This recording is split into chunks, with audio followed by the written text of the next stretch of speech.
आपने कभी सोचा है कि ट्रेडिंग की दुनिया जो बाहर से इतनी चमकदार और आसान दिखती है, असल में अंदर से कैसी होती है? हर दिन सोशल मीडिया पर लाखों लोग चार्ट्स दिखा दिखा कर ये दावा करते हैं कि उन्होंने कुछ ही मिनटों में हजारों रुपए कमा लिए।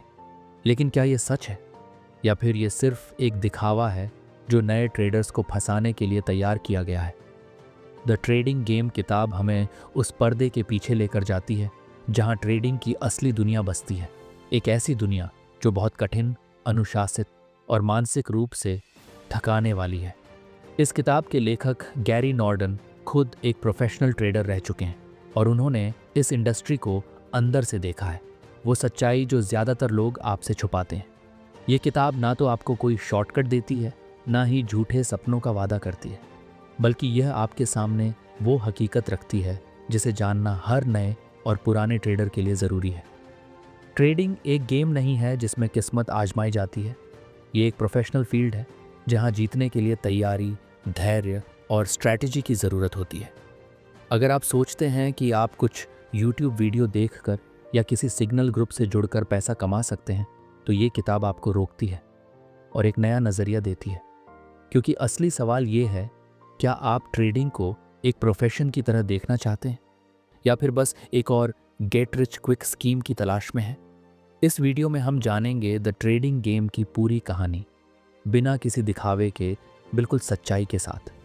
तो बने रहिए, क्योंकि ये बुक समरी आपकी सोच को बदल सकती है। चैप्टर 1 किताब द ट्रेडिंग गेम का पहला चैप्टर बहुत ही सधे हुए अंदाज में शुरू होता है। ना कोई हाइप, ना कोई चमत्कारी दावा, बल्कि एक कड़वा लेकिन ज़रूरी सच। लेखक गैरी नॉर्डन शुरुआत में ही पाठकों को ट्रेडिंग की उस सच्चाई से रूबरू कराते हैं जिसे जानबूझकर छिपाया जाता है। यह अध्याय उन गलतफहमियों को तोड़ता है जो आजकल सोशल मीडिया, यूट्यूब और ट्रेडिंग कोर्स बेचने वालों ने फैला रखी हैं। गैरी बताते हैं कि आज के समय में रिटेल ट्रेडर्स, यानी आम लोग जो घर से ट्रेड करते हैं, ट्रेडिंग को एक आसान तरीका समझने लगे हैं पैसे कमाने का। और इसमें सबसे बड़ा योगदान है उन लोगों का जो खुद कभी प्रोफेशनल ट्रेडर नहीं रहे, लेकिन इंटरनेट पर एक्सपर्ट बनकर बैठ गए हैं। ये चैप्टर इसी सच्चाई की परतें खोलता है। कैसे आजकल की ट्रेडिंग एजुकेशन अधिकतर हाइप है, जिसका उद्देश्य सिखाना नहीं, बेचना है। लेखक बताते हैं कि प्रोफेशनल ट्रेडिंग उस ग्लैमर से बहुत दूर है जो आपको यूट्यूब या इंस्टाग्राम पर दिखाई देता है। असली ट्रेडर दिन रात रिस्क, प्रोसेस और रिसर्च से जूझता है। उसके हर फैसले के पीछे एक स्ट्रैटेजिक सोच होती है, न कि कोई रेड सिग्नल ग्रीन सिग्नल वाला ट्रिक। यह अध्याय खास तौर पर इस बात को रेखांकित करता है कि एक ट्रेड का लॉस सिर्फ आपके पैसों की कमी नहीं दर्शाता, वो आपके नॉलेज की भी हार होती है। गैरी खुद अपने अनुभव साझा करते हैं, कैसे उन्होंने ट्रेडिंग फ्लोर पर सालों बिताए और क्या क्या चीज़ें सीखी एक असली प्रोफेशनल माहौल में। वे बताते हैं कि बैंक या फंड हाउस के ट्रेडर्स उन रूल्स पर चलते हैं जो रिटेल ट्रेडर अक्सर नज़रअंदाज कर देते हैं। इस अंतर को समझना ही पहले चैप्टर का सार है। इस अध्याय के अंत तक आते आते पाठक को यह एहसास होने लगता है कि अगर ट्रेडिंग को गंभीरता से नहीं लिया तो ये एक पैसा बनाने की जगह नहीं, बल्कि पैसा गंवाने की आदत बन सकती है। लेखक हमें चेताते हैं कि हम सिर्फ शॉर्टकट और संकेतों के पीछे न भागें, बल्कि इस गेम को समझें, इसकी गहराई में उतरें। और यहीं पर एक सवाल उभरता है, अगर प्रोफेशनल ट्रेडिंग इतनी रिसर्च और तैयारी मांगती है, तो फिर सोशल मीडिया पर दिखने वाला फास्ट मनी आखिर किसका पैसा है? क्या वो आपका है? सोचिएगा ज़रूर। और अगला चैप्टर इसी सवाल का जवाब ढूंढने की कोशिश करता है। चैप्टर 2 दूसरे अध्याय में द ट्रेडिंग गेम हमें और गहराई में ले जाती है। यहाँ लेखक गैरी नॉर्डन उस मानसिक भ्रम की बात करते हैं जो ज़्यादातर नए ट्रेडर्स को ट्रेडिंग की दुनिया में कदम रखते ही घेर लेता है। ये भ्रम इतना मजबूत होता है कि लोग बार बार लॉस खाने के बाद भी मानते हैं कि अगली बार वो ज़रूर जीतेंगे, जैसे कि बाजार को हराना बस एक छोटा सा टेक्निकल ट्रिक सीख लेने भर की बात हो। गैरी यहाँ इल्यूजन ऑफ कंट्रोल, यानी नियंत्रण का भ्रम नाम की एक मनोवैज्ञानिक अवस्था की बात करते हैं। जब कोई व्यक्ति कुछ चार्ट्स देखना सीख लेता है या 2-3 बार मुनाफा कमा लेता है, तो उसे लगने लगता है कि अब वह मार्केट को समझ गया है। लेकिन लेखक बताते हैं कि असल में वही शुरुआती सफलता अक्सर सबसे बड़ा जाल होती है, क्योंकि वो आत्मविश्वास नहीं, ओवर कॉन्फिडेंस बन जाती है। ये अध्याय इस मिथक को भी तोड़ता है कि ट्रेडिंग सिर्फ एक गेम ऑफ स्किल है। गैरी मानते हैं कि हाँ, इसमें स्किल्स ज़रूरी हैं, लेकिन उससे पहले ज़रूरी है डिसिप्लिन, लॉन्ग टर्म माइंडसेट और रिस्क कंट्रोल।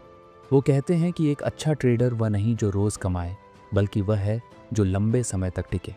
दूसरे अध्याय में लेखक यह भी उजागर करते हैं कि कैसे बहुत से रिटेल ट्रेडर्स प्रोफेशनल ट्रेडर्स की नकल करते हैं, लेकिन आधी जानकारी और गलत तरीके से। वो हेज फंड्स की स्ट्रैटेजीज को अपनाने की कोशिश करते हैं, लेकिन उनके पास न तो वही रिसोर्स होते हैं, न वही डेटा और न ही प्रोफेशनल एनवायरनमेंट। इस मिमिक्री से सिर्फ एक ही चीज़ होती है, निराशा। गैरी फिर यह बात दोहराते हैं कि मार्केट में जीतने के लिए पहले मार्केट को समझना ज़रूरी है, और मार्केट को समझने के लिए आपको खुद की गलतियों को ईमानदारी से स्वीकार करना होगा। यह अध्याय हमें सिखाता है कि ट्रेडिंग एक रेस नहीं है, ये एक मैराथन है जिसमें हर कदम सोच समझ कर रखना पड़ता है। जैसे जैसे आप इस अध्याय के अंत की ओर बढ़ते हैं, आप महसूस करते हैं कि ट्रेडिंग में सबसे बड़ा दुश्मन बाहर नहीं, बल्कि अंदर है। हमारी अपनी गलत धारणाएं, जल्दबाजी और आसान सफलता की भूख। और फिर लेखक एक सवाल अनकहे ढंग से हमारे मन में छोड़ देते हैं। अगर आपने हर बार ट्रेडिंग में वही गलतियां दोहराई जो बाकी लोग कर रहे हैं, तो आप कैसे अलग रिजल्ट की उम्मीद कर सकते हैं? क्या सिर्फ उम्मीद काफ़ी है, या आपको अपना तरीका बदलना होगा? ये सवाल न सिर्फ आपकी ट्रेडिंग सोच को चुनौती देता है, बल्कि आपको एक प्रोफेशनल बनने की दिशा में सोचने पर मजबूर करता है। चैप्टर 3, तीसरे अध्याय में द ट्रेडिंग गेम का स्वर और भी गंभीर और वास्तविक हो जाता है। इस अध्याय का मूल केंद्र है ट्रेडिंग इंडस्ट्री की असली सच्चाई, एक ऐसी सच्चाई जिसे जानकर शायद बहुत से लोग ट्रेडिंग को एक शौक नहीं, एक जिम्मेदारी की तरह देखना शुरू करें। गैरी नॉर्डन इस अध्याय में एक बहुत ज़रूरी सवाल उठाते हैं। ट्रेडिंग इंडस्ट्री खुद किन लोगों से बनी है और वो आपको क्या दिखाना चाहती है? यहाँ लेखक ध्यान दिलाते हैं कि जिस इंडस्ट्री का उद्देश्य आपको ट्रेडिंग सिखाना नहीं, बल्कि आपसे बार बार ट्रेड करवाना हो, वहाँ सीखने की जगह लालच को प्राथमिकता दी जाती है। वे बताते हैं कि बहुत सी ब्रोकर कंपनियां, ट्रेडिंग प्लेटफॉर्म्स और सिग्नल प्रोवाइडर एक खास साइकोलॉजिकल ट्रैप बनाते हैं। ये ट्रैप इस तरह से डिज़ाइन किया जाता है कि आप बार बार ट्रेड करें, चाहे उसमें लॉस हो या प्रॉफिट, क्योंकि हर ट्रेड पर, चाहे आप कमाएं या हारें, ब्रोकर को फीस ज़रूर मिलती है। और यहीं पर इस इंडस्ट्री का कड़वा सच सामने आता है। आपकी सफलता उनकी प्राथमिकता नहीं है, आपकी एक्टिविटी है। इस अध्याय में एक और चौंकाने वाली बात सामने आती है। ट्रेडिंग को गेम की तरह प्रेजेंट किया जाता है ताकि लोग उससे जुड़ाव महसूस करें, लेकिन इसका असली मकसद होता है उन्हें बार बार एक्शन में लाना। गैरी कहते हैं कि मार्केट को एक गेम कहना ही सबसे बड़ा धोखा है, क्योंकि ये एक गंभीर वित्तीय प्रणाली है, न कि मनोरंजन का माध्यम। लेखक ये भी समझाते हैं कि क्यों ट्रेडिंग में बार बार फेल होने के बावजूद लोग हार मानने को तैयार नहीं होते। इसका एक बड़ा कारण है कॉन्फर्मेशन बायस। लोग उन्हीं बातों पर विश्वास करना चाहते हैं जो उनकी सोच को सही ठहराती हैं। उन्हें सोशल मीडिया पर वही वीडियो अच्छे लगते हैं जो कहते हैं कि बस इस ट्रिक से आप अमीर बन सकते हैं, और इस चक्कर में वे असली सीख को नज़रअंदाज कर देते हैं। ये अध्याय हमें ये सिखाता है कि अगर आप ट्रेडिंग में सचमुच सफल होना चाहते हैं, तो आपको इस इंडस्ट्री की नीयत को समझना होगा। सिर्फ चार्ट पढ़ना या टेक्निकल टर्म्स सीख लेना काफ़ी नहीं है। असली ताकत है खुद को इन मानसिक जालों से बचाकर एक लॉन्ग टर्म दृष्टिकोण अपनाना। और फिर जब आप अध्याय के अंतिम पंक्तियों तक पहुंचते हैं, तो एक सवाल गूंजने लगता है, क्या आपने अब तक सच में ट्रेडिंग की प्रैक्टिस की है, या सिर्फ उस इंडस्ट्री का हिस्सा बने हैं जो चाहती है कि आप कभी रुकें ही नहीं? ये सवाल सिर्फ एक चेतावनी नहीं, बल्कि एक दरवाज़ा है जहां से असली सीख शुरू होती है। चैप्टर 4, चौथा अध्याय, द ट्रेडिंग गेम की आत्मा को और अधिक स्पष्ट करता है। यह अध्याय एक तरह से चेतावनी है, लेकिन साथ ही मार्गदर्शन भी। यहाँ गैरी नॉर्डन हमें उस जगह ले जाते हैं जहाँ ट्रेडिंग की सबसे अहम लड़ाई लड़ी जाती है, हमारे अपने मन के अंदर। लेखक इस अध्याय में उस आम सोच पर वार करते हैं जो कहती है कि जो ट्रेडिंग में जल्दी सीखता है वो जल्दी कमाता है। गैरी बताते हैं कि ये धारणा पूरी तरह गलत है, क्योंकि ट्रेडिंग एक ऐसा प्रोफेशन है जहां जल्दबाजी नहीं बल्कि परिपक्वता मायने रखती है। इस अध्याय में वह रिटेल ट्रेडर की सबसे बड़ी कमजोरी की बात करते हैं, ओवर ट्रेडिंग। ये तब होता है जब लोग लगातार बिना ठोस प्लान के ट्रेड करते जाते हैं, सिर्फ इसलिए क्योंकि उन्हें मार्केट में लगातार कुछ ना कुछ करना है। पर हकीकत ये है कि ज़्यादातर प्रोफेशनल ट्रेडर्स रोज़ ट्रेड नहीं करते। वे केवल तब ट्रेड करते हैं जब उनके पास clear setup, risk reward ratio और एक ठोस लॉजिक हो। गैरी यहाँ एक और गहरी बात कहते हैं, ट्रेडिंग का मतलब है नॉन एक्शन को भी एक्सेप्ट करना। यानी कई बार सही ट्रेड करने का मतलब है कोई ट्रेड ना करना। लेकिन रिटेल ट्रेडर्स को अक्सर लगता है कि बैठे रहने से कुछ नहीं होगा, और इसी जल्दबाजी में वे लगातार नुकसान उठाते हैं। इस अध्याय का एक महत्वपूर्ण हिस्सा यह भी है कि कैसे भावनाएं, डर, लालच, पछतावा और जोश हमारे निर्णयों को प्रभावित करती हैं। गैरी खुलकर बताते हैं कि असली ट्रेडर वही है जो खुद की भावनाओं का ऑब्जर्वर बन सके। वह व्यक्ति जो अपने इमोशंस को पहचाने, उन्हें कंट्रोल करे और तब निर्णय ले, वही लॉन्ग टर्म में सफल हो सकता है। गैरी यह भी बताते हैं कि कई बार लोग सिर्फ अपने एक पुराने सफल ट्रेड की याद में बार बार उसी तरह के ट्रेड ढूंढते रहते हैं, जबकि मार्केट हर दिन नया होता है। यह पिछली जीत का मोह एक बहुत बड़ा जाल है। अगर आप उसी सोच में फंसे रहेंगे तो आप मार्केट के बदलते मिजाज को समझ ही नहीं पाएंगे।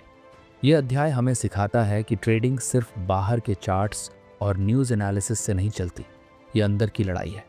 जब तक आप अपनी भावनाओं, अपनी आदतों और अपनी सोच को प्रोफेशनल नहीं बनाएंगे, तब तक कोई भी स्ट्रैटेजी आपको बचा नहीं सकती। और फिर अध्याय के अंत में एक सवाल हमारे दिल में उठता है, अगर ट्रेडिंग में सबसे बड़ी लड़ाई आपके अंदर ही लड़ी जा रही है, तो क्या आप सच में उस फाइट के लिए तैयार हैं, या अभी भी आप सिर्फ बाजार को दोष दे रहे हैं? शायद यहीं से असली सुधार की शुरुआत होती है। चैप्टर 5, 5वां अध्याय, द ट्रेडिंग गेम का सबसे निर्णायक मोड़ बनकर सामने आता है। यहाँ तक आते आते लेखक गैरी नॉर्डन पाठक को उस सतह पर ले आते हैं जहाँ अब बहानों की कोई जगह नहीं बचती। इस अध्याय का मूल विषय है ट्रेडिंग को प्रोफेशनली अप्रोच करने का असली मतलब क्या होता है। गैरी शुरू में ही साफ कर देते हैं कि प्रोफेशनल ट्रेडिंग सिर्फ चार्ट पैटर्न, इंडिकेटर्स या किसी गुरु की बातों पर चलने का नाम नहीं है, बल्कि इसका मतलब है एक सिस्टम तैयार करना। ऐसा सिस्टम जो टेस्ट किया गया हो, लॉजिकल हो और सबसे ज़रूरी बात, रियल मार्केट कंडीशंस में टिकाऊ हो। इस अध्याय में वे एक बेहद अहम बात साझा करते हैं, प्रोफेशनल ट्रेडर्स और रिटेल ट्रेडर्स में फ़र्क सिर्फ स्किल का नहीं होता, बल्कि सोचने के तरीके का होता है। प्रोफेशनल कभी भी हर दिन मुनाफा कमाने के दबाव में ट्रेड नहीं करते, वे अवसर का इंतज़ार करते हैं, न कि एक्शन का। वहीं रिटेल ट्रेडर्स खुद को प्रूव करने की कोशिश में हर दिन कुछ करने पर मजबूर हो जाते हैं। गैरी हमें ट्रेडिंग जर्नल की अहमियत भी बताते हैं। वे कहते हैं कि यदि आप हर ट्रेड को रिकॉर्ड नहीं कर रहे, उसके पीछे का लॉजिक नहीं लिख रहे और अपने रिजल्ट्स की ईमानदारी से समीक्षा नहीं कर रहे, तो आप सीख ही नहीं सकते, और जो सीखता नहीं वो लंबे समय तक टिकता नहीं। ये अध्याय एक और अहम विषय को छूता है, सस्टेनेबिलिटी। बहुत से लोग 1-2 महीनों के लिए पैसा कमा लेते हैं, पर प्रोफेशनल वही होता है जो सालों तक मार्केट में जीवित रहे। इसके लिए ज़रूरी है कैपिटल की रक्षा करना। गैरी बार बार दोहराते हैं, don't focus on making money, focus on not losing it unnecessarily. Trading में जोखिम से बचना कोई डरपोक होना नहीं है, बल्कि वही असली बुद्धिमत्ता है। लेखक यह भी समझाते हैं कि किसी भी स्ट्रैटेजी को काम करने के लिए समय, धैर्य और सटीक एग्जीक्यूशन चाहिए होता है। प्रोफेशनल्स बार बार प्लान को फॉलो करते हैं, भले ही शॉर्ट टर्म में रिजल्ट खराब आए, क्योंकि उन्हें पता है लॉन्ग टर्म में उनका एज ही उन्हें आगे ले जाएगा। यह अध्याय हमें सिखाता है कि बिना प्रक्रिया, बिना लॉजिक और बिना डेटा के ट्रेडिंग एक जुआ बन जाती है, और जुए में जीतना कभी स्थायी नहीं होता। और फिर अध्याय के आखिरी शब्दों के साथ एक ऐसा सवाल हमारे भीतर गूंजता है, क्या आप ट्रेडिंग को एक प्रोफेशनल की तरह देख रहे हैं, या अब भी आप हर ट्रेड से साबित करना चाहते हैं कि आप सही थे? यही सवाल तय करता है कि आप एक सीरियस ट्रेडर हैं या बस एक और होपफुल गैम्बलर। चैप्टर 6, छठा और अंतिम अध्याय द ट्रेडिंग गेम का सबसे सशक्त और विचारोत्तेजक हिस्सा है। ये सिर्फ एक निष्कर्ष नहीं है, बल्कि एक आईना है जो हमें खुद को देखने के लिए मजबूर करता है। यहाँ तक पहुँचते पहुँचते लेखक गैरी नॉर्डन ये स्पष्ट कर चुके होते हैं कि ट्रेडिंग एक आसान इंस्टेंट मनी कमाने वाला शॉर्टकट नहीं है, बल्कि यह एक बेहद चुनौतीपूर्ण प्रोफेशन है, और अगर इसे गंभीरता से नहीं लिया गया तो यह हमें चुपचाप बर्बाद कर सकता है।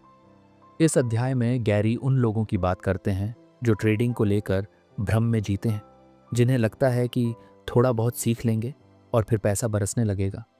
वह उन विज्ञापनों और यूट्यूब चैनलों की भी बात करते हैं जो दिखाते हैं कि एक लैपटॉप, एक ऐप और कुछ रंग बिरंगे चार्ट से ज़िंदगी बदल सकती है। लेकिन असल में ज़िंदगी तब बदलती है जब हम अपनी सोच, अपने डिसीजन मेकिंग और अपनी आदतों को बदलते हैं। गैरी इस अध्याय में एक और बहुत महत्वपूर्ण बात करते हैं, अपॉर्चुनिटी कॉस्ट की। वह बताते हैं कि अगर आप सालों तक ट्रेडिंग में लगे रहते हैं, बार बार पैसा गंवाते हैं, मानसिक थकान झेलते हैं और फिर भी कोई स्थायी नतीजा नहीं निकलता, तो आपने सिर्फ पैसा नहीं खोया, बल्कि समय, आत्मविश्वास और बेहतर रास्तों के अवसर भी खो दिए। यह अध्याय ट्रेडिंग को लेकर एक परिपक्व सोच को जन्म देता है। यह सिखाता है कि कोई भी क्षेत्र, चाहे वह ट्रेडिंग हो या बिजनेस, कला हो या नौकरी, अगर उसमें सफलता चाहिए तो शॉर्टकट नहीं, एक ठोस फाउंडेशन चाहिए, एक प्रोफेशनल अप्रोच चाहिए। गैरी अंत में ये भी बताते हैं कि अगर आप वाकई में ट्रेडिंग को अपनाना चाहते हैं तो सबसे पहले खुद से यह सवाल करें कि क्यों करना चाहते हैं। सिर्फ पैसों के लिए, या आपको इसमें लॉजिक, स्ट्रैटेजी और मानसिक संतुलन की प्रक्रिया से प्रेम है? अगर जवाब सिर्फ पैसा है तो शायद यह रास्ता आपके लिए नहीं है। लेकिन अगर आप सीखना चाहते हैं, समय देना चाहते हैं, हार स्वीकार कर सकते हैं और फिर भी डटे रह सकते हैं, तो आप सही दिशा में हैं। इस अंतिम अध्याय को पढ़ने के बाद एक सच्चाई बहुत स्पष्ट हो जाती है कि असफल ट्रेडिंग सिर्फ एक आर्थिक नुकसान नहीं है, बल्कि यह धीरे धीरे आत्मविश्वास की हानि, भ्रम और निराशा का कारण भी बन सकती है। इसलिए इससे पहले कि आप इस राह पर कदम बढ़ाएं, खुद को, अपने इरादों को और अपने दृष्टिकोण को पूरी ईमानदारी से टटोलें। और अब जब आप इस किताब के आखिरी पन्ने पर हैं, तो मैं चाहूँगा कि आप एक पल ठहर कर सोचें, क्या आप इस गेम को सिर्फ बाहर से खेल रहे थे या अब आप इसके अंदर उतर चुके हैं? यदि हाँ, तो कुछ सुझाव हैं जो आपको न सिर्फ ट्रेडिंग में बल्कि जीवन में भी आगे बढ़ा सकते हैं। किसी भी प्रोफेशन की तरह ट्रेडिंग को भी एक सीखने की प्रक्रिया मानें, जहां असफलता अंत नहीं बल्कि मार्गदर्शन है। जो भी सीखें उसे खुद पर आजमाएं, टेस्ट करें, न कि सिर्फ दूसरों की बातों पर भरोसा करें। खुद की सीमाओं को समझें और बिना ज़रूरत के जोखिम न लें। ज़िंदगी लंबी है और हर एक फैसले का असर आगे तक जाता है। अंत में पैसा कमाना लक्ष्य नहीं होना चाहिए, बल्कि समझदारी से जीना और लगातार बेहतर बनते जाना ही असली सफलता है। द ट्रेडिंग गेम सिर्फ ट्रेडिंग के बारे में नहीं है, ये सोचने के तरीके के बारे में है। और अगर आपने इसे सही रूप में समझ लिया तो शायद आप न सिर्फ एक बेहतर ट्रेडर बने, बल्कि एक